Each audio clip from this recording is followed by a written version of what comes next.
Machiavellian is Illuminati all through your body. Jackson.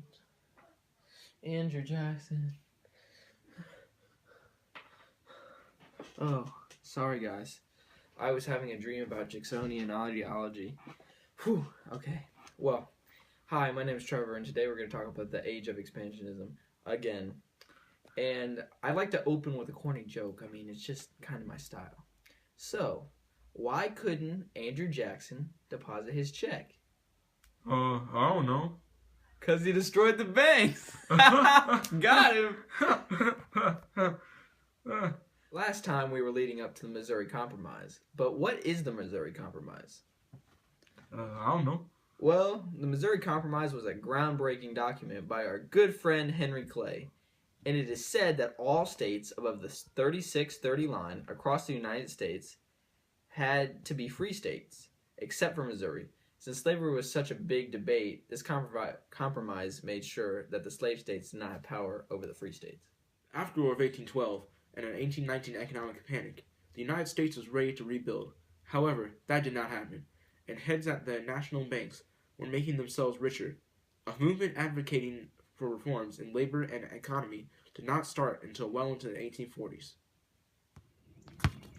America was tired of being involved in European affairs, so President Monroe declared the Monroe Doctrine, written by John Quincy Adams in 1823, saying that the Western Hemisphere was off limits to European nations.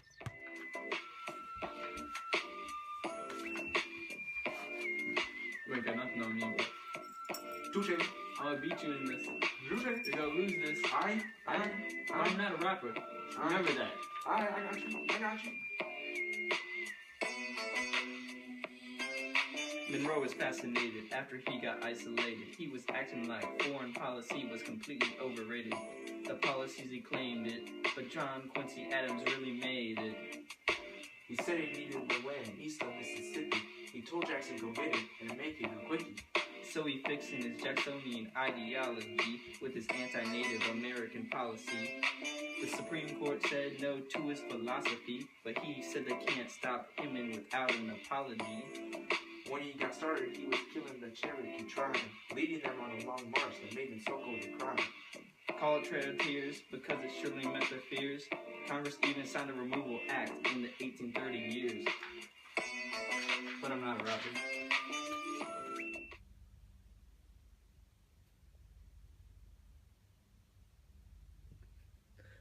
With the great increase in industry and accomplishment of the Erie Canal in 1825, there came another great awakening to religion. Important people like Timothy Dwight and Charles Finley basically told people that if they did well on earth, they would get into heaven. Seems simple. They and other preachers would hold revival meetings to pray and spread their word. A rise of evangelicals and Baptists rose from this movement. Going to church wasn't going to fix everything. There were many movements to help the quality of city life. Dorothea Dix, working with mentally ill, there's prison reform, the temperance movement asking for the reduction of drinking alcohol, the children's education movement by Horace Mann, and the abolitionist movement. William Lloyd Garrison's The Liberator newspaper in 1831 and the American Colonization Society from 1817 were big propaganda and aid groups to the abolitionist movement. Alexis de Tocqueville, a French political thinker, and other Europeans started noticing a difference between American and European societies. Because of the dominance of the common man, elections for president were becoming more popular. The land owning requirements were eliminated so all white men could vote. Frederick Douglass and peaceful abolitionists of the time would write books and essays encouraging other abolitionists to help free the slaves in the South. Nat Turner and other violent abolitionists of his time would encourage rebellions, but the slave owners were not happy about this, so they instituted black codes like Jim Crow laws to keep the slaves oppressed. In 1824, there was a big competition for the White House between William Crawford, Henry Clay, John Quincy Adams, and Andrew Jackson. The papers called them the Democratic Republicans, but Jackson only got 38% of electoral votes, so the House decided, and Henry Clay was Mr. Speaker, so he handed John Quincy Adams the elections. Jackson's people were mad, so they kept reminding John Quincy Adams of his corrupt election. But in the next election, there was a bunch of mudslinging. John Quincy Adams was having dinners and prostitutes, and Jackson was illegally slaying. both definitions of slang. Jackson won and established the Democratic Party. Last time, we got this. Ready, boy? Michael Ryan's gonna win twice in a row, 2 times. Are you ready? Yeah. You ready? Yeah. I'm not a rapper, man. Not a rapper. Jackson was the first president from the West, but he for sure was not the best. If they had toothpaste, I'm sure he used Crest, but he had bigger visions to conquer all the rest. He was the first Democrat, but not the kind we think of. If he used his kitchen cabinet for ideas he couldn't think of. He had spoil system going for spots with people missing. Anyone could grab as long as he say they were listening. He didn't want the government all up in the banks to keep all of the rich people from making that bank. He claimed he was a friend of the rights of the states, but King Andrew I increased the power for the head of the state. Then he had to deal with the nullification crisis. John C. Calhoun controlling the South like ISIS. 1828 terrorists were exploiting the Southern people who didn't have factories, with North laughing and pointing. Against 1830, Lincoln Webster made debate. Jackson loved the states, but the nullification he hates. Jackson got the Force Act so he could collect the tax, but then the tariffs were lowered after Calhoun stepped back. I still won. But no. Welcome back, my children. Well, Jackson didn't like the second U.S. bank that Henry Clay, had set up because of how it controlled the economy. Clay was going to run in 1832 with the rechartering of the banks, but Jackson vetoed it on the Court of Special Interests. Ooh, get him. Jackson transferred the money out of the bank and into the state banks, but the director, Nicholas Biddle, what kind of name is Biddle, raised interest and called back the loans. This resulted in a bank war that led to another economic panic in 1837 and a depression into the 1840s. After he thought things couldn't get worse, Jackson came up against the Whigs, who were into more government, more national banks, and less expansion. They were supported by northern businessmen and southern planters. Van Buren won in 1836 for the Democrats, but the Whigs, William Henry Harrison, won in 1840. But, he died from a little sniffle. And John Tyler took over. During the 1830s and early 1840s, a new nationalistic idea sprang up called Manifest Destiny. The idea was that it was the divine right of Americans to expand the country westward. The next step to western expansion was the crown jewel, Texas! Remember the Alamo! Bang!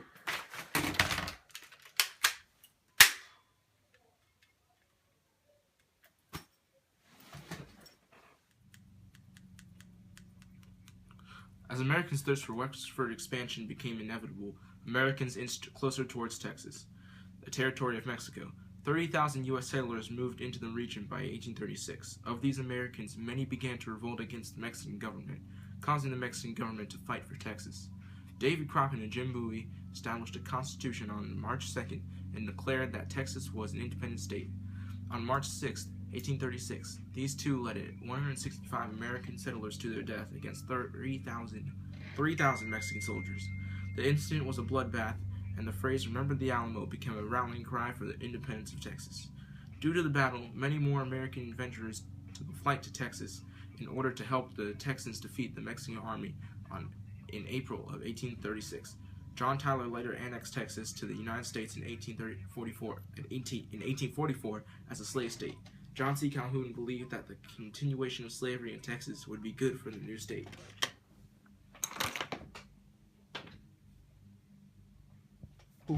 Slow down. All right. In 1844, a pivotal election took place, very pivotal, where the first dark horse candidate won the election for president.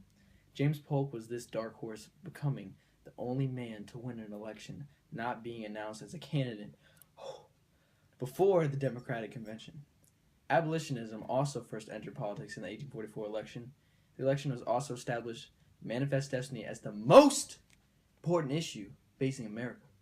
After this, the status of each territory acquired had enormous consequences due to slavery.